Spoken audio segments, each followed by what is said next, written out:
رسول اللہ صلی اللہ علیہ وآلہ وسلم نے فرمایا، آدمی کے جھوٹا ہونے کے لیے بس یہی کافی ہے کہ وہ ہر سنی سنائی بات تحقیق کیے بغیر بیان کر دے۔ رسول اللہ صلی اللہ علیہ وآلہ وسلم نے فرمایا، ساری امت جنت میں جائے گی سوائے ان جنہوں نے انکار کیا۔ صحابہ نے عرض کیا، یا رسول اللہ، انکار کون کرے گا؟ فرمایا، جو میری اطاعت کرے گا وہ جنت میں داخل ہوگا، اور جو میری نافرمانی کرے گا اس نے انکار کیا۔ حضور اکرم صلی اللہ علیہ وآلہ وسلم کا ارشاد ہے کہ بہت سے روزے رکھنے والے ایسے ہیں کہ ان کو روزے کے ثمرات میں بھوکا رہنے کے کچھ بھی حاصل نہیں، اور بہت سے شب بیدار ایسے ہیں کہ ان کو رات کے جاگنے کی مشقت کے سوا کچھ بھی نہ ملا۔ دیور اور جیٹھ تو موت ہیں۔ رسول اکرم صلی اللہ علیہ وآلہ وسلم نے ارشاد فرمایا، نامحرم عورتوں کے پاس جانے سے بچو۔ ایک انصاری صحابی فرمانے لگے، یا رسول اللہ، خاوند کے بھائیوں، دیور اور جیٹھ وغیرہ سے متعلق آپ صلی اللہ علیہ وآلہ وسلم کا کیا حکم ہے؟ رسول اللہ صلی اللہ علیہ وآلہ وسلم نے ارشاد فرمایا، خاوند کے بھائی تو موت ہیں، یعنی ان سے پردہ کرنے اور دور رہنے کا تو بہت زیادہ اہتمام کرنا چاہیے۔ زمانے کو برا مت کہو۔ رسول اللہ صلی اللہ علیہ وآلہ وسلم نے فرمایا، اللہ تعالیٰ نے فرمایا کہ ابن آدم مجھے تکلیف پہنچاتا ہے، زمانے کو گالی دیتا ہے، حالانکہ زمانہ تو میں ہی ہوں، میرے ہی قبضۂ قدرت میں تمام امور ہیں، میں رات اور دن کو گردش دیتا ہوں۔ شراب۔ ایک صحابی کی رسول اللہ صلی اللہ علیہ وآلہ وسلم سے روایت ہے کہ انہوں نے رسول اکرم صلی اللہ علیہ وآلہ وسلم سے سنا، آپ صلی اللہ علیہ وآلہ وسلم نے فرمایا، میری امت کے کچھ لوگ شراب پیا کریں گے، لیکن اس کا نام کوئی دوسرا رکھیں گے تو ان لوگوں کو دوہرا گناہ ہوگا۔ رسول اللہ صلی اللہ علیہ وآلہ وسلم نے فرمایا، اپنے باپ دادوں کی قسم نہ کھایا کرو، اگر کسی کو قسم کھانی ہو تو اللہ کے نام کی قسم کھائے، ورنہ خاموش رہے۔ رمضان کے مہینے کی اتنی زیادہ برکتیں ہیں، اور جن کی وجہ سے رمضان کا مہینہ بنا، میرے آقا رسول اللہ صلی اللہ علیہ وآلہ وسلم کے نام کی کتنی برکتیں ہوں گی، صدقے یا رسول اللہ۔ الحدیث، اگر لوگوں کو فجر اور عشاء کی نماز کا ثواب معلوم ہو جائے تو گھٹنوں کے بل گھسیٹتے ہوئے مسجد میں آئیں۔ اے انسان، خرچ کر، اللہ تجھ پر خرچ کرے گا۔ رسول اللہ صلی اللہ علیہ وآلہ وسلم نے فرمایا، اللہ تعالیٰ فرماتا ہے، اے ابن آدم، تو صدقہ و خیرات پر خرچ کر، میں تجھ پر خرچ کروں گا۔ حضرت ابو ہریرہ رضی اللہ عنہ کہتے ہیں کہ رسول اللہ صلی اللہ علیہ وآلہ وسلم نے فرمایا، اگر کسی شخص کی دو بیویاں ہوں اور ان کے درمیان انصاف اور عدل نہ کرتا ہو تو قیامت کے دن اس کے بدن کا آدھا حصہ مفلوج ہوگا۔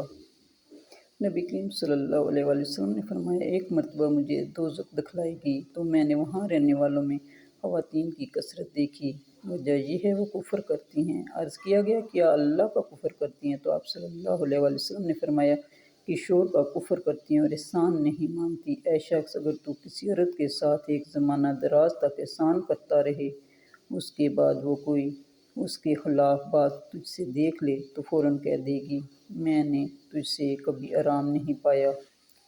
رسول اللہ صلی اللہ علیہ وآلہ وسلم نے فرمایا کہ جو شخص کریم النفس شریف ہوتا ہے وہ بیوی پر غالب ہونے کی کوشش نہیں کرتا، بلکہ بیوی کا خیال رکھتا ہے اور اس کی ناز برداری کرتا ہے، اور جو ذلیل کم حوصلہ ہوتا ہے وہ بیوی پر غالب رہنے کی کوشش کرتا ہے۔ آپ صلی اللہ علیہ وآلہ وسلم کا ارشاد ہے کہ تم سے بہتر شخص وہ ہے جس کا معاملہ اپنی بیوی کے ساتھ درست ہو۔ بیوی کو دبا کر رکھنا، اس پر غالب رہنا کوئی کمال نہیں۔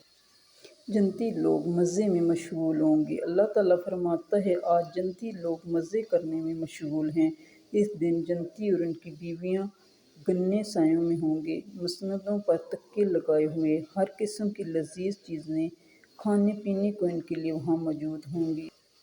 جنت کی افضل ترین نعمت۔ رسول اللہ صلی اللہ علیہ وآلہ وسلم نے فرمایا، جب جنتی جنت میں داخل ہو چکیں گے تو اللہ انہیں مخاطب کر کے فرمائیں گے، مزید کسی چیز کی ضرورت ہو تو جنتی جواب دیں گے، کیا تو نے سرخرو نے کر دیا؟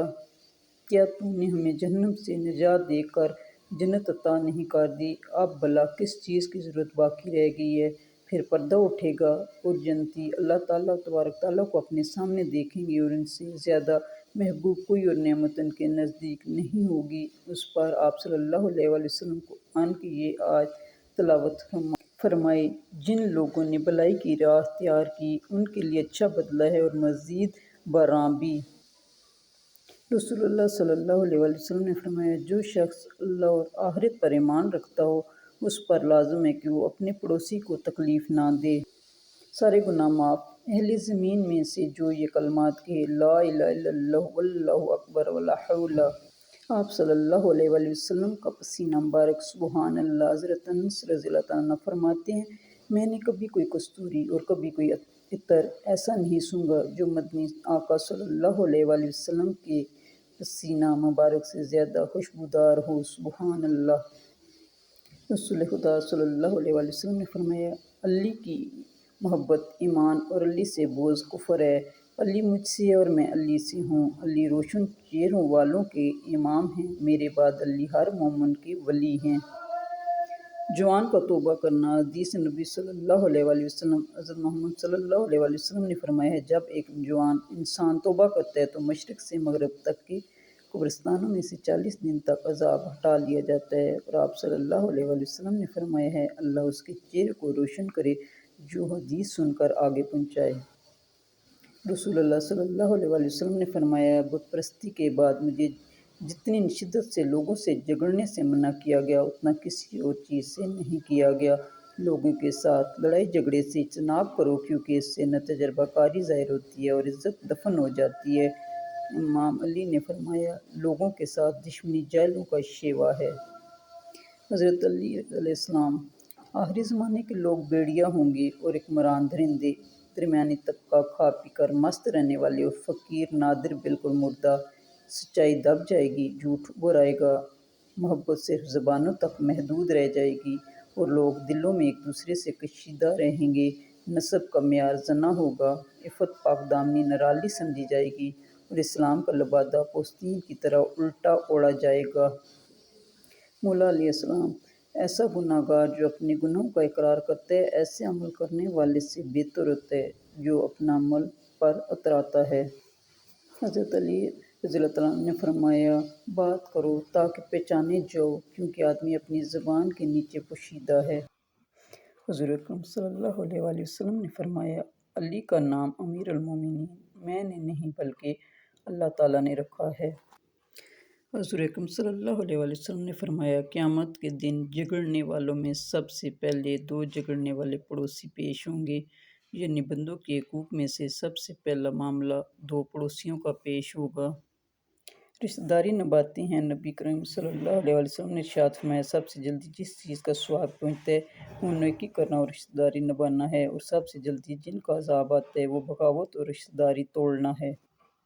اللہ کو خوش کر دینے والی دعا۔ نبی کریم صلی اللہ علیہ وسلم نے فرمایا، تمہارا رب اپنے بندے کی اس بات سے خوش ہوتا ہے جب وہ کہتا ہے کہ رب اغفر لی ذنوبی انہ لا یغفر الذنوب غیرک، اے اللہ میرے گناہ بخش دے کیونکہ تیرے سوا کوئی اور ذات نہیں ہے جو گناہوں کو معاف کر سکے۔ اللہ کے رسول صلی اللہ علیہ وسلم نے فرمایا، جب شیطان کو جنت سے نکالا جا رہا تھا تو اس نے رب سے کہا، میں تیرے بندے کو اس وقت تک گمراہ کرتا رہوں گا جب تک ان کے جسم میں روح رہے گی۔ اس پر اللہ نے فرمایا، میں اپنے بندوں کو اس وقت تک بخشتا رہوں گا جب تک وہ مجھ سے استغفار کرتے رہیں گے۔ اور حضور پاک صلی اللہ علیہ وسلم نے فرمایا، بد نصیب ہے وہ شخص جو والدین کی خدمت کر کے ان کی دعا نہیں لیتا اور لوگوں سے کہتا پھرتا ہے کہ میرے لیے دعا کرنا۔ بد نصیب ہے وہ شخص جو فجر کے وقت سویا رہتا ہے اور لوگوں سے تنگی رزق کا شکوہ کرتا ہے۔ بد نصیب ہے وہ شخص جو نماز عشاء نہیں پڑھتا اور دعاؤں میں پرسکون نیند تلاش کرتا ہے۔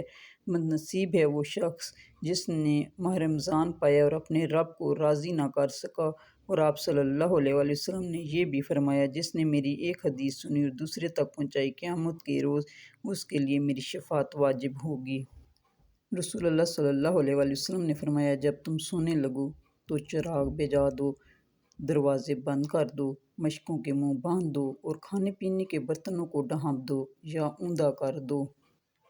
رسول اللہ صلی اللہ علیہ وسلم نے فرمایا، مومنوں میں سے کامل ایمان والا وہ شخص ہے جو ان میں سے اچھے اخلاق والا ہے، اور تم میں سے بہتر وہ ہے جو اپنی عورتوں کے لیے بہتر ہے۔ انسان کے تین حصے ہیں، ان میں سے ایک حصہ اللہ کا، ایک اپنا، ایک حصہ کیڑوں کا۔ جو حصہ اللہ کا ہے وہ روح ہے، جو حصہ اپنا ہے وہ عمل ہے، جو کیڑوں کا ہے وہ جسم ہے۔